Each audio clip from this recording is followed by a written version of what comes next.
Hello and welcome to a very special edition of the Hold All Tickets, a World Pool preview in collaboration with the Hong Kong Jockey Club. Bet with the World Pool. I'm your host, Alex Donnelly, here to preview the first 3 days of the Glorious Goodwood Carnival over there in the UK. It's set to be a massive week of racing, some very good horses going around and some with some Australian connections in there as well. We have a special guest today. Joining me all over from the UK, the last time I saw him, it was at Royal Ascot. He was looking resplendent in his three-piece suit as he walked towards the Royal enclosure. I was sweating through the thing that I had rented out for a couple of days, but it's from Square in the Air. He's the big dog boss there. It's Ben Cleminson. G'day, Ben. Hi, Alex. How are you, mate? Mate, couldn't be better now that you're here. We've had a couple of interesting meets, shall we say, between you and I. The three-piece suit, 3 a.m. at One Shy, all that good stuff in between as well. Yeah, exactly. Yeah, I like the fact you said I was resplendent. That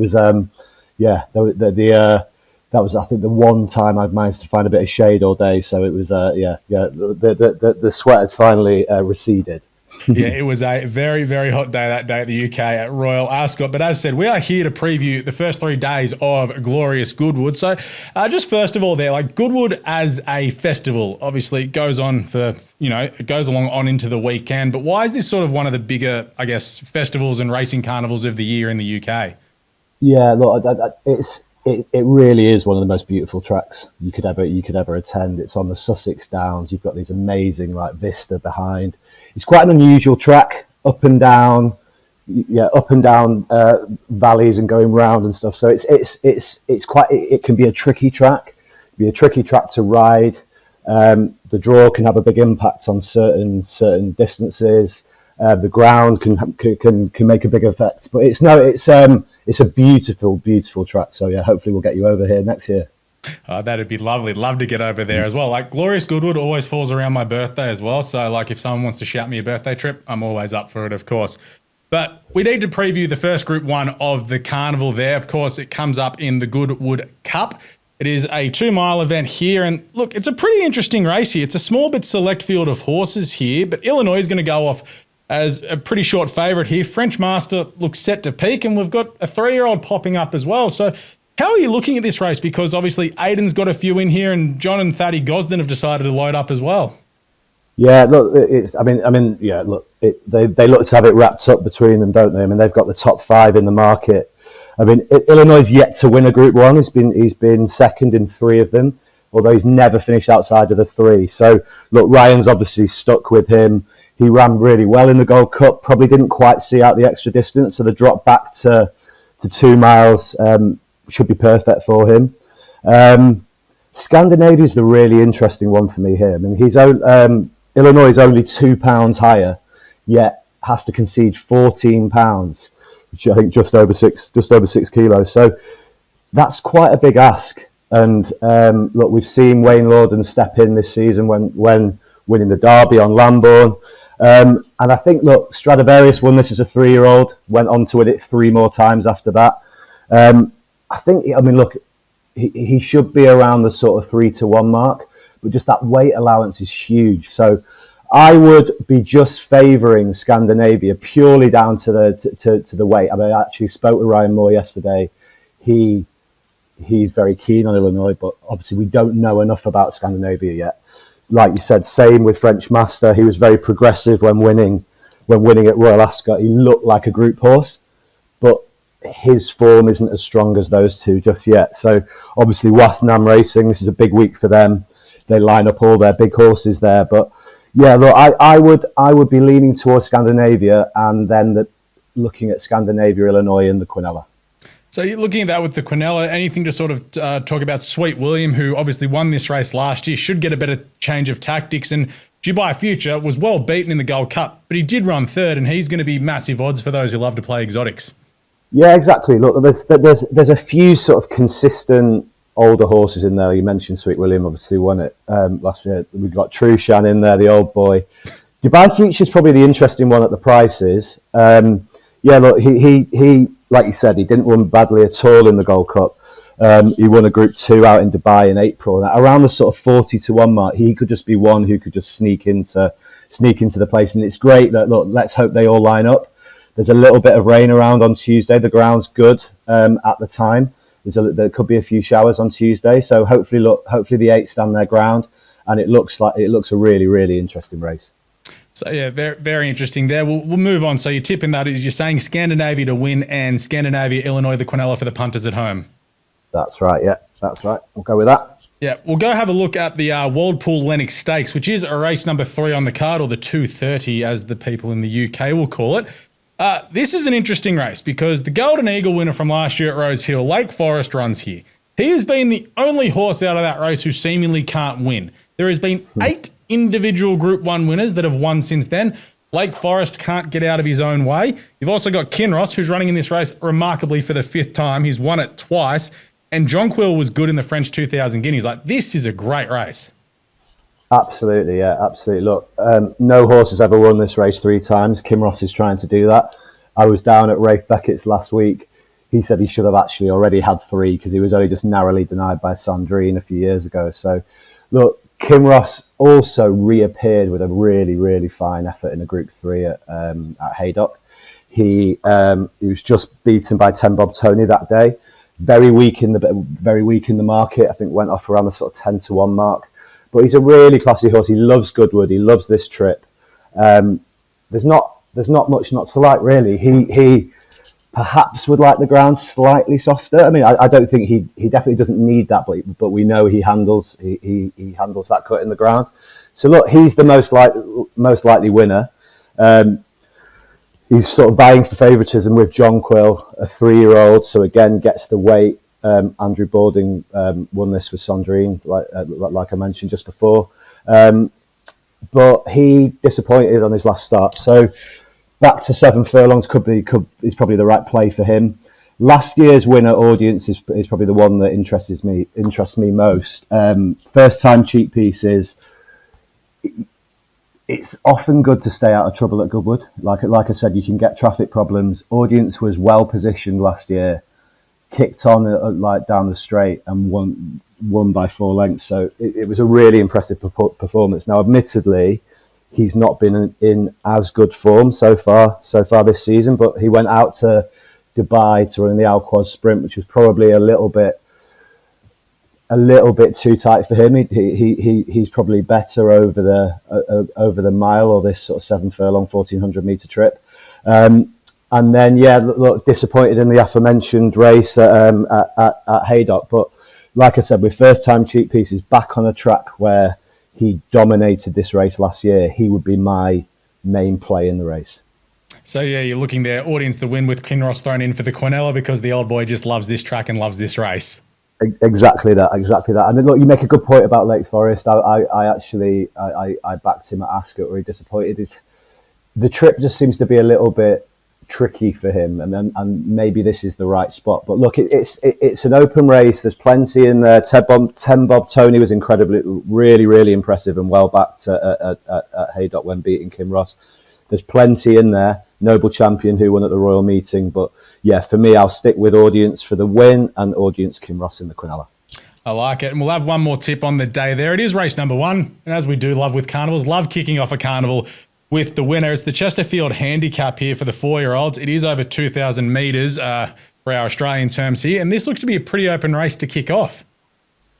It does, yeah. Look, I mean, over here, generally, it's the more unexposed type horses that normally find their way towards the head of the market, right? So there's plenty of interesting 4-year-olds here, like Castle Cove from the Haggis Yard, Jolly Jack Tar from the Gosden Yard, and Defiance. Defiance is probably the one who interests me the most out of those. He ran at Epsom, and then he was due to run in a very valuable handicap, the John Smith's Cup at York a couple of weeks ago, and the ground was just a bit too quick for him. So I think the ground will be fine. He's another who probably would have wanted it a little bit softer. So of those towards the head of the market, Defiance would be the most interesting for me. But the one who I'll be tipping for win. Well, look, I'm going to tip 2 here for win and place purposes. One's Ancient Rome for Charlie Hills and Jamie Spencer. Won this race 2 years ago on his first start for Charlie Hills, having moved from Andre Farb. Really impressive performance that day. Only time he's been to Goodwood. He's now £5 lower than that, and ran. He ran in the John Smith's Cup last time. I think we can sort of put a line through that. But his start before that at Sandown, when he was third, showed that the candle still burns. So look, he's 6 now. He's been here before. I think, yeah, around the sort of 12-1 mark. He's an interesting play. But the other one at a really big price, around the sort of 25-1 mark, is the old boy Sabuska, who's now a 9-year-old. He was second in that Sandown race, so he admittedly loves it at Sandown. He has won at Goodwood.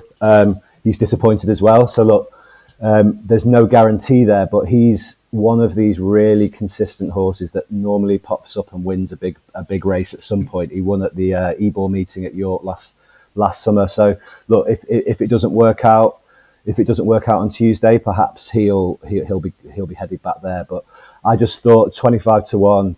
He's an interesting play. He's got a wide draw, but that hasn't been a negative in recent years. He needs to be played late as well. So I know what I said earlier about staying out of trouble. But if he does get the breaks, I think 25-1 he's overpriced. That could be one for the World Pool punters to kick off on the day there with Sir Busker, who is big odds at the moment, but of course on the World Pool, with everyone betting into those pools, could be absolutely massive odds come a race one on Tuesday evening. But the main event of the week is Wednesday. Of course, it is the Sussex Stakes, a Group 1 over a mile, and Field of Gold, after just belting them at Ascot. He turns up here as a 3-year-old against the older horses. He's going to be deep odds on for punters here, and he does look your most likely winner. We've got Rosalion, who was beaten a lip at Royal Ascot. Henri Matisse, who was second, but had also won a Group 1 in France prior. Docklands, of course, won the Queen Anne. Carl Spackler, for the Australian point of view, he's going to be coming out here this spring, so pay attention to him. He loomed up to win at Royal Ascot, but just sort of blew out late. And the line in winter, I thought, was really good, back to 7 furlongs last start at Deauville. Is this just a simple case of, if Field of Gold turns up and William Buick doesn't stuff it up, it's a procession? Yeah, look, I think he'll win. I mean, he looks exceptional, doesn't he? He's a bit like his dad, who came here. They've literally followed exactly the same path, him and Kingman. Look, he just looks. He's one of those superstars that we seem to that come around often in these colours. Look, I suppose if you were looking to take him on, Goodwood, like I've mentioned, is a tricky track. First time here, there wouldn't really be an option for him to come here before this. I mean, Buick's a brilliant rider. Obviously, Colin Keane's band. Look, for me, he just wins. I think he is exceptional. Rosalion's a very good horse. Again, a horse I like for the Queen Anne. Ran a really solid race, but he just doesn't have that brilliance that Field of Gold does. He's a very good miler. Henri Matisse ran well at the Royal Meeting. Again, another very good horse. As we all know, Docklands loves Ascot. Not to say he doesn't run well at other places, but he seems to be at least a sort of £5 better horse at Ascot.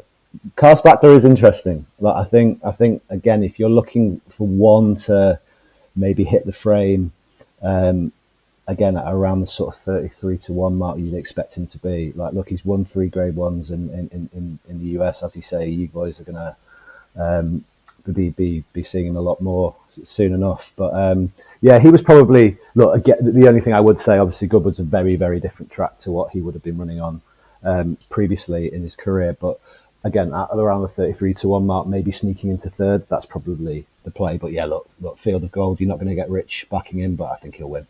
A good race to play your exotics there. Obviously, Field of Gold's going to be deep odds on, and if you can find one of those ones at big odds, the place there could be the value play there if you want a Duet or Exacta or Quinella. But we'll move on to earlier in the card. Race number 1, which is the pipped at the winner's post handicap. I'm hoping you're not going to be pipped at the winning post here, because you're pretty keen to be with the Watnan Racing Horse here to start the day. Yeah. Look, I mean, he was very well fancied for the King George V handicap at Ascot. Him and Merchant, who we'll come on to shortly. But yeah, look, he missed the break, and he was playing catch up the whole way. But he was very well supported. Ralph Beckett seemed pretty keen on his chances when I was down there last week. And look, as we've said, Woffenham, this is their big week. We all know at the time we're recording this, we don't know the final deck, so we don't know the draw and things like that. Over a mile and a half, though, it shouldn't matter too much. But look, James Doyle will be on board. He's going to be favourite or close to favourite. But look, no, I think he has a really, really strong chance. He's very, very highly regarded. And your other tip on the day does come up in race number 2. It's the Hong Kong Jockey Club World Pool Oak Tree Stakes. Of course, bet with the World Pool at Goodwood. And I don't mind this. Obviously, as you said, declarations are about to come out in the next couple of hours. We're recording this on Monday evening, Australian time. But off what the bookings have suggested so far, backing a Ryan Moore horse is never the worst tip in the world. No, it's not. It can sometimes affect your price a little bit with having so many supporters. But yeah, look, I mean, Ryan seemingly like sort of picking. He's been quite selective with his rides at the moment. We don't know for definite, but he's kind of jocked up on Tabiti here again. Another one for Ralph Beckett. So I'm hoping the Beckett yard have a fine start to Wednesday. But yeah, look, I mean. She was third in the Sandringham at Royal Ascot on the first start of the season, and yeah, look, the drop back to 1,400 metres here should be fine. She's got what I think many would say is the world's best jockey on board, and yeah, look, she looks to have a really solid chance at this stage. The only thing I just very quickly roll onto the Malcolm, the 230, the Group 3 over 1,000 metres. So again, look, Ryan looks like he's going to be on Lady Iman for Joe Lyons here, who's very interesting. Let's go across to Thursday. Interesting race at the Nassau, of course, the Group 1 for the fillies and mares here. Well, she's going to be probably a short price favourite here, given how good she was against Kalpana last start in the Pretty Polly. Given Kalpana kicked off the turn at Ascot, looked like she was going to win before Calandigan decided to stick out his head. She looks just extremely hard to beat, 2,000 metres here, and See the Fire, who was really well backed at Ascot as well. It's an interesting race, and Sir Scene steps up to 2,000 metres after winning the Coronation. Yeah, no, absolutely. Look, for me, it looks a match between the two. Like you said, look, the Kalpana, so will manage to beat her the last day, and then you've got See the Fire in here for the boarding yard. So look, I would probably come down on the side of World, to be honest. Again, getting £9 here from the 4-year-old. So yeah, look, she was very good that day. Aidan and Ryan teamed up to win this with a 3-year-old, not Prisinger last year. It should be a really, really good race, but yeah, for me, it's between the two, and I would just be leaning towards Well. And you've got another couple of tips there for us on the day. The 2:30, so race number 3 again. Declarations aren't out in this race yet, but Aussie Tom Marquand, and the man who doesn't get beaten at Rose Hill, Will Haggis, have what looks to be the short price favourite coming up here in Merchant, and he looks to be a horse on the way up. Yeah, no, absolutely. So that was the race we discussed earlier, the King George V handicap. Super impressive. I mean, he actually had an entry in the King George. Obviously, that was probably like a bridge too far at this stage of his career, but I think if he progresses as people expect, I think we could end up seeing him in the St Ledger at the end of towards the end of the season. So, look, he was very, very good at Ascot. He just came down there on the outside, won going away. The form of the race at York, which he won before that, it is really, really strong. There was another winner came out of it at Ascot on Friday. The horse that was second to him that day, Rahib, takes him on again here for Roger Varian and Sylvester de Souza. He's really solid. Was third in the Queen's Vase. But I don't really see he's actually rated £2 higher than Merchant at the moment. But I think Merchant has that potential to really progress through his career. I could definitely see him winning a Group 1 by the end of the season. So I would be siding with him. Rahib, obviously the main danger according to the market, and there's a few others in there, but it will definitely be Merchant for me. Jumping just way too far ahead, but given, I suppose, what his handicap rating is at the moment, and you've mentioned the St Ledger, could he be a Caulfield Cup, Melbourne Cup horse if Will Haggis decides to point him that way? Obviously, Highclere Racing did win the Caulfield Cup a few years ago, so it could be on the radar again. 100%. Yeah. Look. I mean, he's like, as you know, Mr. Haggis likes to trip down there more than anyone, really. Look, I think Harry Herbert from Highclere came out after Ascot and just said, look, this is one we're really excited about, and they've had some good horses. Look at like Harbinger and some of these horses over the years. So look, he hasn't done it yet. He needs to go, and I imagine he'll come here. He'll then probably go to York for the Voltage or during another Whirlpool meeting, and then I imagine be targeted at the Ledger. Yeah, but I don't see why a trip down under wouldn't be that could easily happen this year. Yeah. And you do have another tip on the day there, which is your final tip for us there, but it is the first race on the day on Thursday, 2,000 metre event. It's a handicap here. Pretty interesting race this, but you're looking for one. Will Buick is tentatively booked early days, but Mahaba Gyath. Yeah. Look, I mean, Charlie Johnson, his father Mark Goodwood was almost their main target of the year. They would always target their horses at here. They have an incredible record in these handicaps. Again, I'm not sure how many of your sort of viewers like the Johnson Yard. Traditionally, their horses go from the front. They stay out of trouble. It's not a bad place to be at Goodwood, and he ran really well at the Newmarket July meeting. Just got collared by a progressive Godolphin horse called King's Charter. But look, I think they will have him out at the front, near the front, staying out of trouble. It's quite a good track for front runners. Look, I'm not sure what price he'll be, but hopefully a sort of win and place price. Look, he should have a decent each way chance. That is Glorious Goodwood, all done and previewed. From this early stage here, of course, make sure we do pay attention to those selections for Tuesday's meeting, and obviously we will update these throughout the week for all of you. And of course, bet with the world with the Hong Kong Jockey Club and the Whirlpool. But Ben, big thank you, mate. Thank you, Alex. Great to see you. Look forward to our next catch up in Wanchai in December. I look forward to that. My liver does not. But just quickly, you may as well get some plugs in. Where can we get Square in the Air? I know, obviously, a couple of the boys do the Punters pod, which is on a little bit of a hiatus at the moment because Tom decided to go on holidays in the middle of the season. Yeah, he did. He's been on a few holidays, actually. But I mean, I can't talk. I'm off to Greece next week, so I'll be looking forward to that. No, the guys are all good. It's obviously a very busy period for us. Hong Kong season's obviously recently finished, but yeah, we've got lots of big meetings. We've got We've got York coming up, and then obviously the football season kicking off again. So yeah, all busy, but great to be working in a sport that we all love. Yeah, that's most definitely true. So I'll be back on Wednesday and Thursday morning with some shorter previews just to update if there has been any changes since declarations. Once again, a big thank you to the Hong Kong Jockey Club and the Whirlpool. We'll catch you next time on the Whirlpool Preview. What's gambling really costing you? For free and confidential support, call the number on the screen or visit the website.